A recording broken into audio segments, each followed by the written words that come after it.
자, 안녕하십니까 축구팬 형제자매 여러분. 여러분께 오늘 좋은 소식 알리러 왔습니다. 그 소식은 뭐냐? 김민재가 키커 평점 1위를 먹었다는 사실. 키커 친구들이 뭐 잘못 먹었나? 라는 생각을 할 정도로 그동안 김민재 선수한테 좀 짠 평점을 줬던 게 특히 작년에 그랬죠. 그게 키커인데 평점 1위를 줬어요. 왜 그럴 수밖에 없었는가? 왜 김민재를 인정할 수밖에 없었는가? 한번 천천히 알아보도록 하겠습니다. 자, 오늘 새벽에 열렸던 경기, 7일 새벽 경기는 바이에른 홈 경기였고요. 벤피카를 상대한 챔피언스리그 경기였습니다. 챔피언스리그 리그 페이지 4차전이었고요. 바이에른이 벤피카를 1대0으로 꺾었습니다. 사실 한국 선수 소속팀이 4팀이나 오늘 새벽 경기를 했는데 바이에른밖에 못 이긴 게 좀 아쉽긴 했어요. 바이에른은 벤피카를 1대0으로 잡았고요. 페예노르트가 잘츠부르크에 1대3으로 졌죠. 황인범 선수가 있는 팀. 그 다음에 이강인의 파리 생제르맹은 아틀레티코 마드리드에 또 졌고요. 그리고 설령우의 지베지다는 바르셀로나에 대패를 했습니다. 지베지다 입장에서는 그래도 설령우가 어시스트를 해서 한국 팬들한테는 좀 좋은 소식도 있었지만 아무튼 다른 팀 다 졌는데 바이에른은 이겼다. 그래서 이 경기는 굉장히 중요한 경기였기 때문에 단순한 1승을 넘어서 바이에른한테는 상당히 의미가 크다 할 수 있겠습니다. 자, 왜 의미가 큰가? 바이에른이 챔피언스리그에서 그동안 승승장구해온 게 아니고 1승이 굉장히 고팠기 때문이다. 바이에른이 이번 챔피언스리그 1차전 승리 이후에 2, 3차전에서 에스턴 빌라, 바르셀로나에 계속 졌죠. 그래가지고 1승 2패였어요. 리그 페이지가 도입돼서 경기가 6경기 아니면 8경기로 늘어났다고는 하지만 계속 지면, 만약에 1승 3패가 돼버리면 1승 1무 2패가 돼버리면 상당히 위기일 수 있었죠. 그런 상황에서 승리를 하나 따내면서 2승 2패 라인에 합류했다.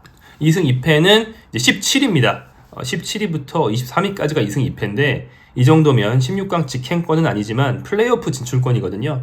바이에른이 좀 연승을 하면 당연히 8위 이상 16강 직행권에 갈 수도 있는 거고요. 그래서 바이에른은 한숨 돌렸다 이렇게 볼 수 있겠습니다. 이번 경기는 상당히 승점 3점이 굉장히 중요했던 것이죠. 또한 결과뿐 아니라 내용 면에서도 굉장히 중요했다. 왜냐면 바이에른을 상대하는 법이 슬슬 나오고 있었죠. 밀집 수비 해가지고 바이에른이 공을 막 돌려도 실점만 안 하면 된다. 그 다음에 딸깍하면 바이에른은 뒷공간이 넓기 때문에 우리가 넣을 수 있다. 이게 공식처럼 자리 잡고 있었어요. 바이에른이 막 뚫어야 한다, 넣어야 한다, 패스, 스루 패스, 드리블 이러고 있었어요. 상대팀은 역습, 딸깍 이러면 이제 끝나는 거였단 말이에요. 그 딸깍에 대한 대처법을 찾아야만 했다. 이런 상황이었습니다. 벤피카도 이를 알고 노골적인 5-3-2 포메이션을 가지고 왔어요. 우리가 이제 황희찬 선수를 지도했던 걸로 친숙한 브루누 라즈 감독이 벤피카를 지도하고 있는데 5-3-2 포메이션, 5백으로 맞고 투톱으로 딸깍하겠다 이런 생각이었고요.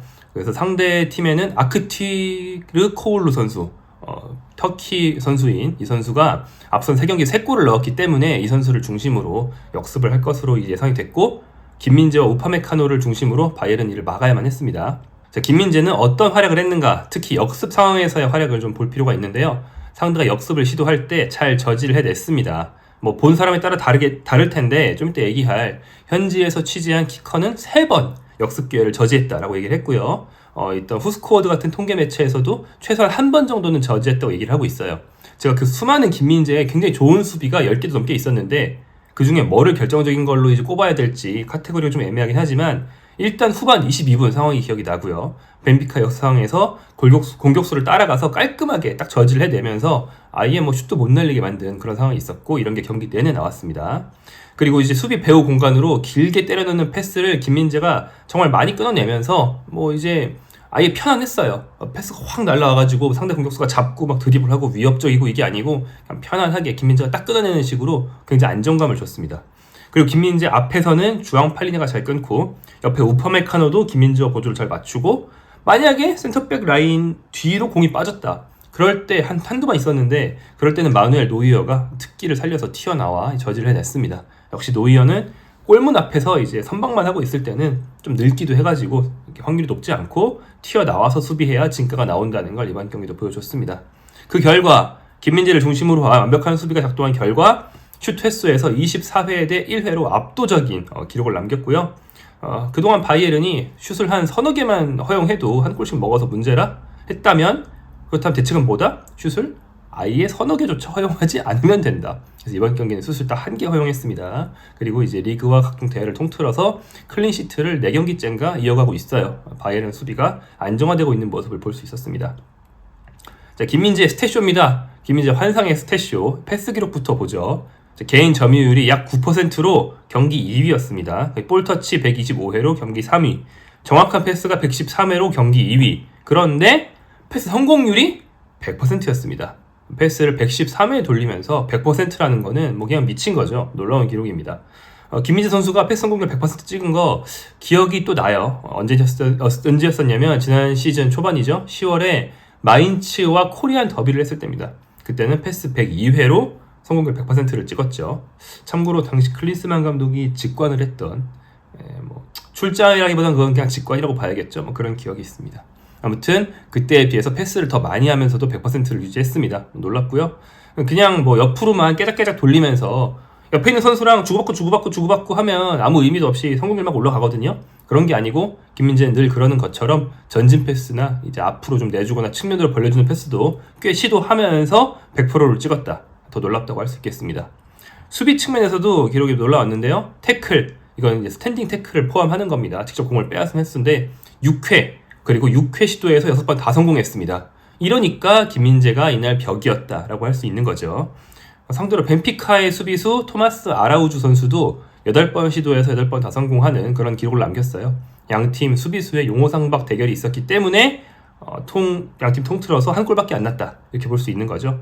이 아라우주 선수는 뭐 참고로 많은 빅클럽들이 노렸고 파리 생제르맹도 노린 적이 있고 뭐 콩파니 감독도 벌리 시절에 노린 적이 있는 그런 선수고 아직 22살밖에 안 됐으니까 앞으로 이제 빅클럽에 갈 수 있는 그런 선수입니다. 아라우주 기억해 두실 만하고 뭐 제2의 김민재를 노려보도록 해 라고 해줄 수 있겠죠. 이날 맞대결도 했으니까. 자, 김민재 선수는 가로채기도 하나, 걷어내기도 3개 기록을 했습니다. 아까 말씀드린 것처럼 후스코어드의 스탯상으로는 결정적인 태클, 승부에 큰 영향을 미치는 결정적인 태클도 1개 기록한 걸로 되어 있습니다. 유일하게 아쉬운 게 공중볼 기록인데 3개 중에서 1개 승리한 걸로 스탯이 나왔거든요. 근데 그렇다고 해서 뭐 상대 공격수한테 헤딩을 막 따이고 이런 게 아니에요. 왜냐면 그 중에 하나는 공격 가담 했을 때 경합에 실패한 기록이고요. 그 다음에 김민재가 헤딩에 실패했을 때도 뭐 이제 머리를 못 댔다 뿐이지 상대 공격수의 공격 시도는 저지를 했고 공격 흐름은 다 끊었기 때문에 수비 면에서는 실패라고 할 수 없는 그런 기록이었습니다.